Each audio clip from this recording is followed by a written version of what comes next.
Assalamualaikum warahmatullahi wabarakatuh. Shalom, Om Swastiastu, Namo Buddhaya, Salam Sejahtera bagi kita semua.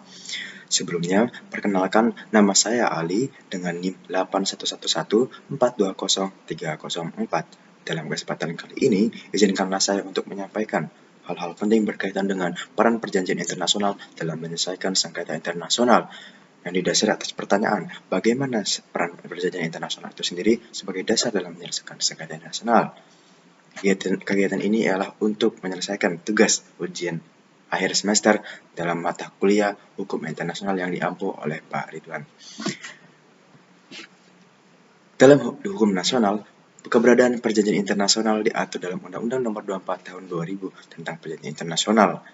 Pasal 1 Angka 1 Undang-Undang 24 Tahun 2000 mengartikan perjanjian internasional sebagai perjanjian dalam bentuk dan nama tertentu yang diatur dalam hukum internasional yang dibuat secara tertulis serta menimbulkan hak dan kewajiban di bidang hukum publik.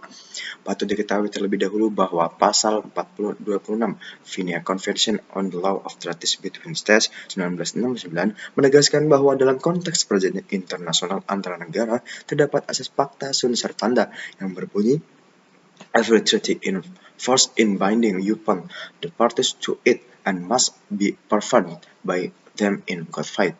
Makna pasal di atas seperti halnya pasal 1338 Kitab Undang-Undang Hukum Perdata yang juga mengadopsi asas Pacta Sunt Servanda yang menerangkan bahwa semua persetujuan yang dibuat sesuai dengan undang-undang yang berlaku sebagai undang-undang bagi mereka yang membuatnya. Persetujuan itu tidak dapat ditarik kembali selain dengan kesepakatan kedua belah pihak atau karena alasan-alasan yang ditentukan oleh undang-undang itu. Persetujuan harus dilaksanakan dengan adanya iktikat baik, sehingga para pihak dalam perjanjian internasional juga terikat terhadap ketentuan perjanjian internasional tersebut.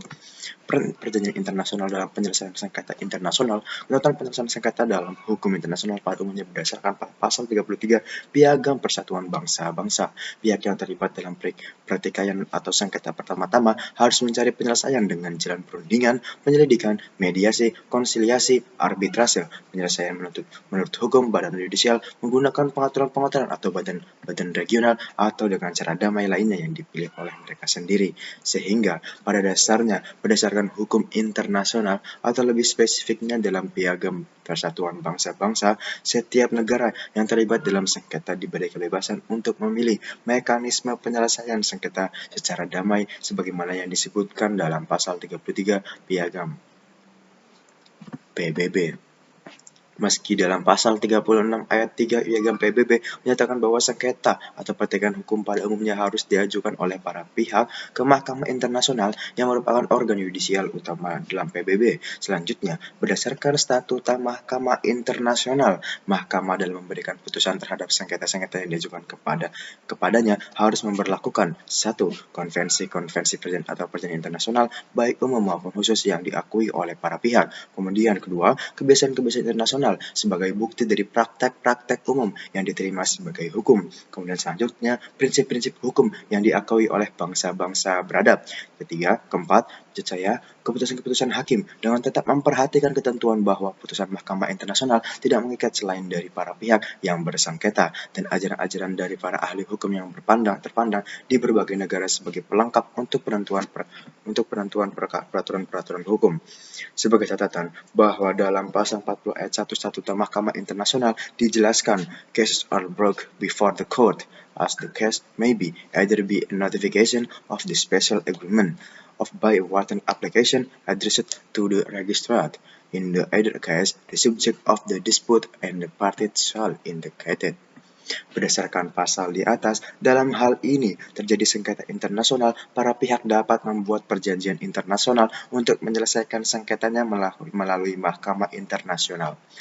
Kemudian menjawab satu pertanyaan tadi, berdasarkan ketentuan-ketentuan tersebut, perjanjian internasional menjadi satu-satunya rujukan utama penyelesaian sengketa hukum antar negara berdasarkan hukum internasional dan juga menjadi dasar pengajuan penyelesaian sengketa melalui hukum internasional. Mekanisme khusus dalam masing-masing perjanjian internasional itu, selain itu, sepanjang penelusuran, masing-masing perjanjian internasional memiliki mekanisme penyelesaian sengketa yang diatur di dalamnya. Sebagai contoh, kami merujuk pada Part XV in United Nations Convention of the Law of the Sea 1982 atau UNCLOS mengenai penyelesaian sengketa terkait perbedaan pendapat dalam pelaksanaan hak dan kewajiban berkaitan dengan wilayah laut di UNCLOS.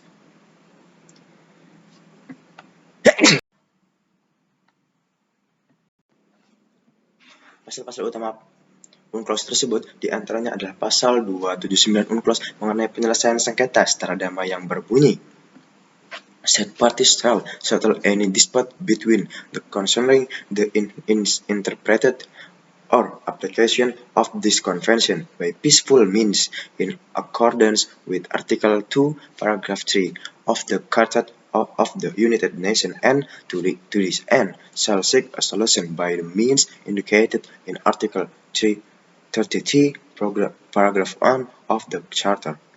Selain itu, Pasal 287 Ayat 1 UNCLOS juga memberikan pilihan forum penyelesaian sengketa bagi para pihak.